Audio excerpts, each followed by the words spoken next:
Hello guys, welcome to Dominant Classes. Guys, आज हम बात करेंगे क्लास 12 के पोयम चैप्टर नंबर 4 की। ठीक है, चैप्टर नंबर 4 की बात करेंगे। और इस चैप्टर का नाम from an elegy written in a country churchyard है। ठीक है, और जिसके पोएट हैं थॉमस ग्रे। तो गाइज मैं आपको बता देता हूं कि इलेजी का मतलब होता है शोक गीत। और चर्चयार्ड का मतलब होता है कब्रिस्तान या फिर गिरजाघर का कब्रिस्तान। ठीक है, कंट्री चर्चयार्ड यानी कि वो गिरजाघर का जो कब्रिस्तान होता है उसी के बारे में बताएगा। और इलेजी का मतलब यहाँ पे शोक गीत, एक शोक गीत है। ये पोयम जो है वो क्या है, एक शोक गीत है, यानी कि दुख को प्रकट करता है। ठीक है, तो चलिए इसको स्टैंजा वाइज पढ़ने से पहले हम इसके अबाउट द पोयम के बारे में थोड़ा सा जान लेते हैं कि एक दो लाइन के माध्यम से कि क्या कहने का प्रयास किया गया है, कवि इसमें क्या कहते हैं। देखिए यहाँ पे अबाउट द पोयम दिया हुआ है। ठीक है, अबाउट द पोयम में 4-5 लाइन यहाँ पे लिख के बताया गया है। तो इन्हीं 4-5 लाइनों को मैं अपने शब्दों में, ठीक है, साधारण तरीके से मैं आपको बता देता हूं। फिर उसके बाद फिर हम यहां से स्टैंजा वाइज पढ़ना शुरू कर देंगे, लाइन वाइज एक एक वर्ड्स को समझेंगे। तो चलिए सबसे पहले हम इसको बता देते हैं। ठीक है, देखिए अबाउट द पोयम में इस कविता में, ठीक है, कवि थॉमस ग्रे साधारण, अनपढ़ और उन अज्ञात व्यक्तियों को इस शोक गीत के माध्यम से श्रद्धांजलि देते हैं। ठीक है, जो अपनी कब्रों में दफना दिए गए हैं। वह लोगों को शिक्षा देते हैं कि या बताते हैं कि वे महान वंश में यानी कि ऊंचे कुल में जन्म लेने पर या अपने धन, शक्ति तथा सुंदरता पर घमंड न करें। ये सभी वस्तुएं एक दिन समाप्त हो जाती हैं, अर्थात हमारी जीवन यात्रा का अंत जो है वह मृत्यु ही है।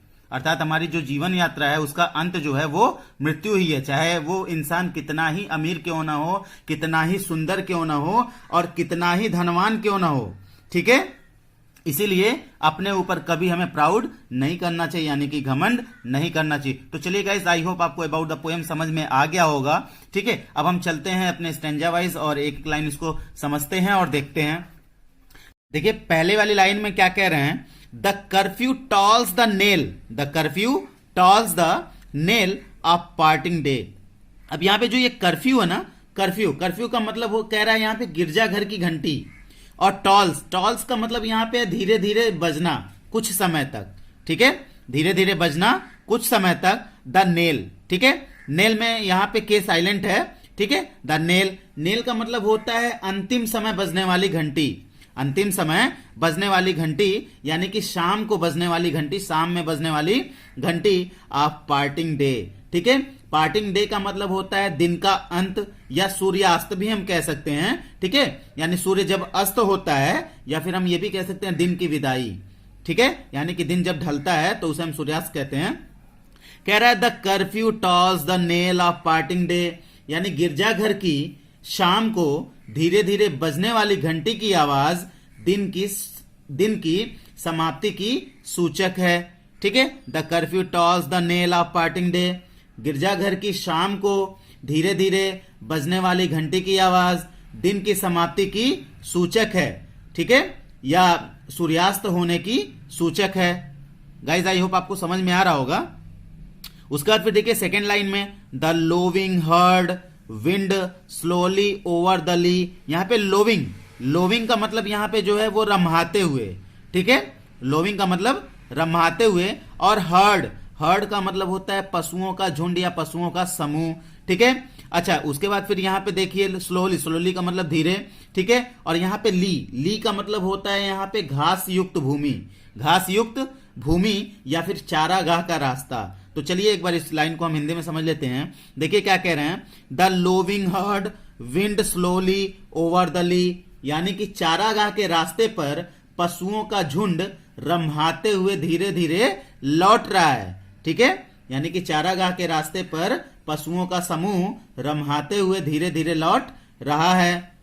उसके बाद द प्लगमैन, ठीक है, प्लगमैन का मतलब यहां पे किसान।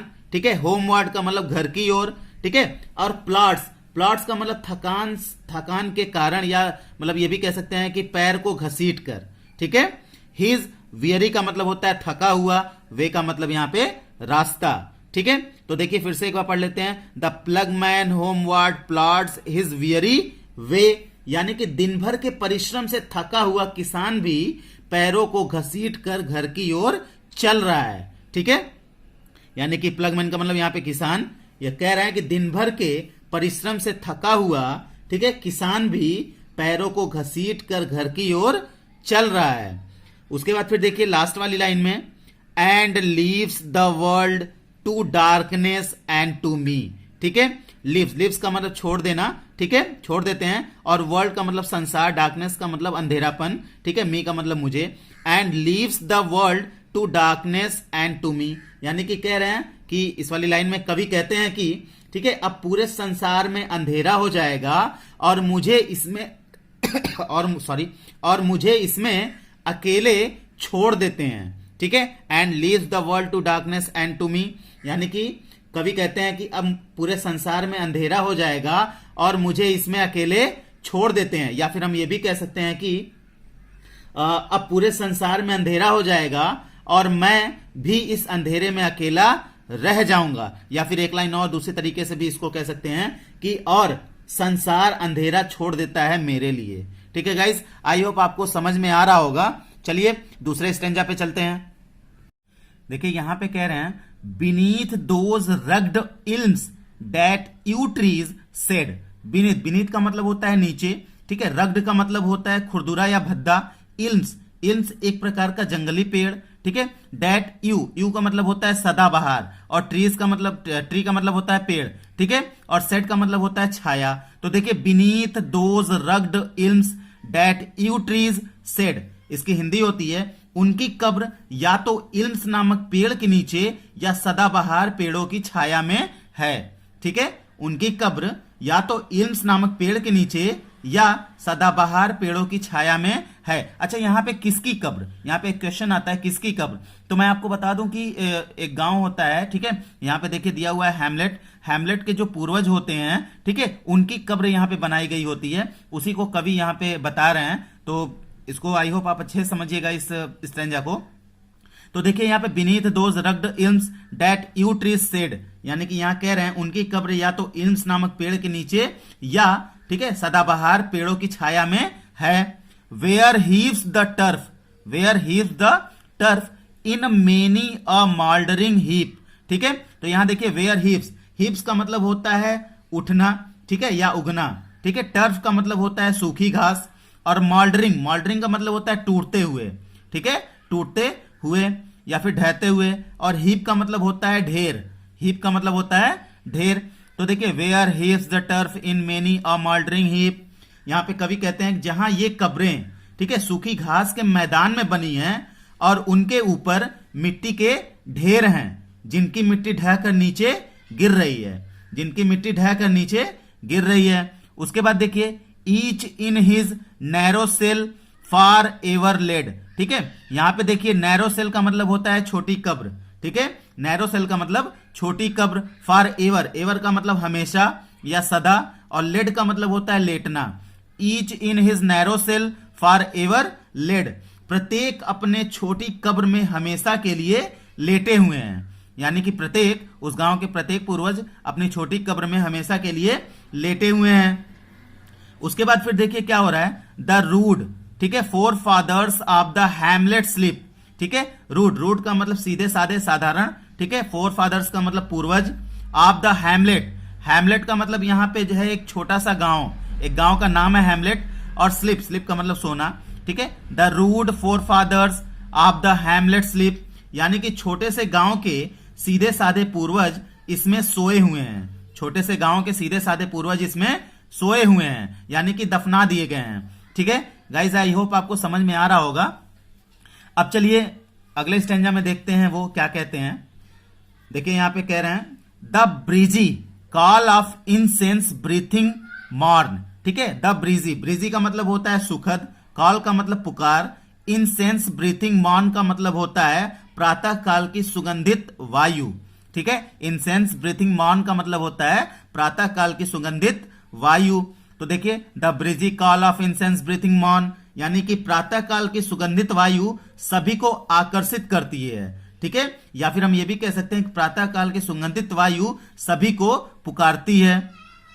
अच्छा, उसके बाद फिर देखिए द स्वालो, ठीक है। यहां पे जो स्वालो है यह एक प्रकार की चिड़िया का नाम है, या फिर इसको आबाबिल नामक पक्षी भी कह सकते हैं, आबाबिल नामक पक्षी भी कह सकते हैं, ठीक है। The swallow twittering from the straw built shed, ठीक है। द स्वालो ट्विटरिंग, ट्विटरिंग का मतलब होता है चहचहाना, ठीक है। From the straw built shed का मतलब होता है घास फूस से बना घर, ठीक है, घास फूस से बना घर। The swallow twittering from the straw built shed, यानी कि आबाबिल नामक पक्षी चहचहाते हैं घास फूस से बने घरों में या फिर घास फूस से बने घोंसलों में, ठीक है। उसके बाद फिर देखिए द कॉक्स, ठीक है। श्रिल क्लेरियन, श्रिल क्लेरियन का मतलब होता है तीखी तेज आवाज, ठीक है। श्रिल क्लेरियन का मतलब होता है तीखी तेज आवाज। और द इकोइंग हॉर्न, ठीक है। इकोइंग हॉर्न का मतलब होता है गुंजन करता हुआ, गुंजन करता हुआ, ठीक है। अब फिर इसको देख ली, समझ लेते हैं।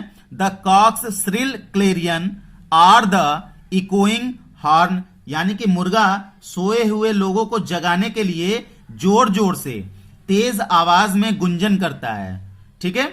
मुर्गा सोए हुए लोगों को जगाने के लिए जोर जोर से तेज आवाज में गुंजन करता है। अच्छा, फिर उसके बाद देखिए नो मोर सेल, ठीक है, rows them from their lovely, ठीक है, बेड, यानी कि यहां पे कह रहे हैं no more shall rouse them from their lowly bed, ठीक है। लोवली बेड का मतलब यहां पे है कि छोटी कब्र, ठीक है, छोटी कब्र। और रॉज, रॉज का मतलब होता है उठना, ठीक है। तो इसकी हिंदी चलिए समझ लेते हैं। यहां पे कह रहे हैं किंतु कब्रों में सोए हुए लोगों को कोई भी आवाज जगा नहीं पाएगी, यानी कि कब्रों में सोए हुए लोगों को कोई भी आवाज उठा नहीं पाएगी। तो गाइज आई होप आपको समझ में आ रहा होगा, ठीक है। चलिए अगले वाले अब स्टैंजा को पढ़ते हैं।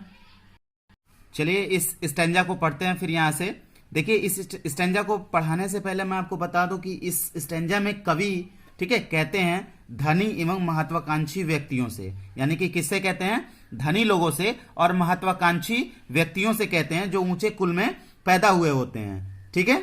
तो चलिए हम एक बार पढ़ते हैं इसको और समझते हैं। देखिए क्या कह रहे हैं, let not ambition mock their useful toil, यानी कि लेट नॉट एम्बिशन, एम्बिशन का मतलब होता है महत्वाकांक्षी, मॉक का मतलब मजाक उड़ाना, ठीक है। और यहां पे टॉयल, टॉयल का मतलब होता है कठिन परिश्रम, ठीक है, कठिन परिश्रम। Let not ambition mock their useful toil, यानी कि कवि कहते हैं धनी एवं महत्वाकांक्षी व्यक्तियों से कि गरीब व्यक्तियों के कार्यों या उनके जीवन को तुच्छ भावना या मखौल दृष्टि से ना देखें, यानी कि उनका मजाक ना उड़ाएं, ठीक है गाइस, आपको समझ में आ रहा होगा। चलिए एक बार फिर से बता देते हैं कि इसमें कवि कहते हैं, ठीक है, कि वे गरीब आदमियों के, ठीक है, गरीब व्यक्तियों के कार्यों या उनके जीवन को तुच्छ भावना या मखौल दृष्टि से ना देखें। उसके बाद फिर देखिए दूसरी लाइन में, they are homely joys and destiny obscure, यहां पे देखिए they are homely joys, homely, homely का मतलब यहां पे घरेलू या साधारण भी कह सकते हैं, ठीक है। जॉयस का मतलब यहां पे खुशी से है, ठीक है। और डेस्टिनी, डेस्टिनी का मतलब यहां पे भाग्य से है, ठीक है। और ऑब्सक्योर, ऑब्सक्योर का मतलब अस्पष्ट, अस्पष्ट या फिर अनजान, ठीक है। तो देखिए they are homely joys and destiny obscure, यानी कि उनके जीवन की खुशियां बहुत साधारण हैं, उनके जीवन की जो खुशियां हैं वो बहुत साधारण हैं तथा वे भाग्य से अपरिचित हैं, यानी कि तथा वे भाग्य से अनजान हैं, ठीक है गाइस, आई होप आपको समझ में आ रहा होगा। उसके बाद फिर यहां पे देखिए क्या कह रहे हैं कि नॉट, ठीक है, grandeur hear with a disdainful smile, nor, ठीक है, grandeur hear with a disdainful smile. अब यहां पे देखिए जो ग्रैंजर, ग्रैंजर का मतलब होता है महान व्यक्तित्व, ठीक है, महान व्यक्ति या फिर उसको शान भी कह सकते हैं, शानो शौकत जो होता है, ठीक है, शान, या फिर इसका ग्रैंजर का मतलब होता है महान व्यक्ति, ठीक है। Here with a disdainful, disdainful का मतलब होता है घृणाजनक ढंग से, ठीक है, घृणात्मक ढंग से। अच्छा, उसके बाद फिर देखिए, यानी कि इस लाइन को और इस लाइन को जब हम मिला के पढ़ते हैं तो अर्थ और ज्यादा स्पष्ट हो जाता है। तो मैं आपको बता देता हूं कि नार, ठीक है, grandeur, hear with a disdainful smile, the short and simple, the short and simple annals of the poor, ठीक है। एनल्स का मतलब होता है जीवन का लेखा, ठीक है, annuls of the poor, poor का मतलब गरीब और एनल्स का मतलब जीवन का लेखा, ठीक है। तो यहां पे देखिए nor, grandeur, nor, grandeur, hear with a disdainful smile, the short and simple annals of the poor. अब इन दोनों लाइन को हम मिला के आपको हिंदी बता देते हैं। यानी कि कवि कहते हैं कि धनी एवं महान व्यक्तियों को इस गरीब लोगों के संक्षिप्त तथा साधारण जीवन के, ठीक है, लेख को तिरस्कार या फिर घृणा की दृष्टि से नहीं देखना चाहिए। यानी कि कवि कहते हैं कि धनी एवं महान व्यक्तियों को इन गरीब लोगों के संक्षिप्त एवं साधारण जीवन के लेख को तिरस्कार या घृणा की दृष्टि से नहीं देखना चाहिए या उनका मजाक नहीं उड़ाना चाहिए। गाइस, आई होप आपको समझ में आ रहा होगा। अब देखिए अगली लाइन में क्या होता है। यहां पे कहते हैं the boast of heraldry, the boast of heraldry, the pomp of power, ठीक है, the boast of heraldry, the pomp of power. तो यहां पे मैं आपको बता दूं, बोस्ट का मतलब यहां पे घमंड से है, ठीक है, और हेरल्ड्री का मतलब होता है ऊंचे कुल में जन्म, ठीक है, यानी कि ऊंचे वंश में जन्म। द पंप ऑफ पावर, ठीक है, पंप का मतलब यहां पे प्रदर्शन से है और पावर का मतलब यहां पे शक्ति से है, ठीक है, या फिर धन से भी है, कह सकते हैं। The boast of heraldry, the pomp of power, यानी कि कहते हैं, कवि कहते हैं कि हमें ऊंचे या महान वंश में जन्म होने का और शक्ति या धन का प्रदर्शन नहीं करना चाहिए। यानी कि कहते हैं कि हमें ऊंचे महान वंश में जन्म होने का और शक्ति या धन का प्रदर्शन या अभिमान नहीं करना चाहिए। उसका देखिए and all that beauty, and all that beauty, all that wealth ever give, यानी कि कह रहे हैं and all that beauty, all that wealth ever give. यहां पे देखिए कवि कहते हैं जो खूबसूरती और धन उनको कभी दिया गया हो, जो खूबसूरती और धन उनको कभी दिया गया हो, ठीक है। यहां पे देखिए अभी ये क्लियर नहीं हुआ इस लाइन, ये लाइन, ठीक है। इस लाइन को जब हम इसमें मिक्स करेंगे यानी मिलाएंगे, इन दोनों के अर्थ को जब एक साथ समझेंगे तो ज्यादा आंसर अच्छा आएगा। तो देखिए क्या कह रहे हैं, and all that beauty, and all that beauty, all that wealth ever give, awaits alike the, ठीक है। उसके बाद फिर यहां पे देखिए इनेविटेबल, द इनेविटेबल आवर, ठीक है। यानी कि यहां पे कह रहे हैं कि and all that beauty, all that wealth ever give, awaits alike the, ठीक है, इनेविटेबल आवर। यहां पे देखिए अब इन दोनों का अर्थ क्या होता है कि सभी सुंदर वस्तुएं तथा सभी प्रकार की धन दौलत एक दिन नष्ट हो जाती हैं तथा मृत्यु सभी को आती है, ठीक है। सभी सुंदर वस्तुएं तथा सभी प्रकार की धन दौलत एक दिन नष्ट हो जाती है तथा मृत्यु सभी को आती है, ठीक है। तो मैं आपको बता दूं कि यहाँ पे अवेट्स का मतलब प्रतीक्षा कर रहा है, ठीक है। अलाइक का मतलब होता है एक जैसे, ठीक है। और यहाँ पे जो इनेविटेबल है इसका मतलब होता है अपरिहार्य, ठीक है, अपरिहार्य। इनेविटेबल हावर का मतलब होता है अनिश्चित मृत्यु, कभी न टाले जाने वाला समय, इसको कह सकते हैं कभी न टाले जाने वाला समय। तो कभी न टलने वाला समय क्या है, वो मृत्यु ही है। मृत्यु मतलब सबको आनी है, इसलिए इसको निश्चित मृत्यु बोल दिया है, ठीक है। तो मैं आपको फिर से बता देता हूं कि and all that beauty, all that wealth ever give, awaits alike the, ठीक है, इनेविटेबल आवर। यानी कि कवि कहते हैं कि सभी सुंदर वस्तुएं तथा सभी प्रकार की धन दौलत एक दिन नष्ट हो जाती हैं तथा मृत्यु सभी को आती है, ठीक है। उसके बाद फिर देखिए the paths of glory lead but to the grave, ठीक है। ग्रेव का मतलब यहां पे कब्र से है, ठीक है। उसके बाद यहां पे देखिए लीड का मतलब होता है आगे बढ़ना, ठीक है। और ग्लोरी का मतलब होता है सम्मान, ठीक है, या शोहरत भी कह सकते हैं इसको। तो यहां पे देखिए क्या कह रहे हैं, द पाथ्स, ठीक है, of glory lead but to the grave.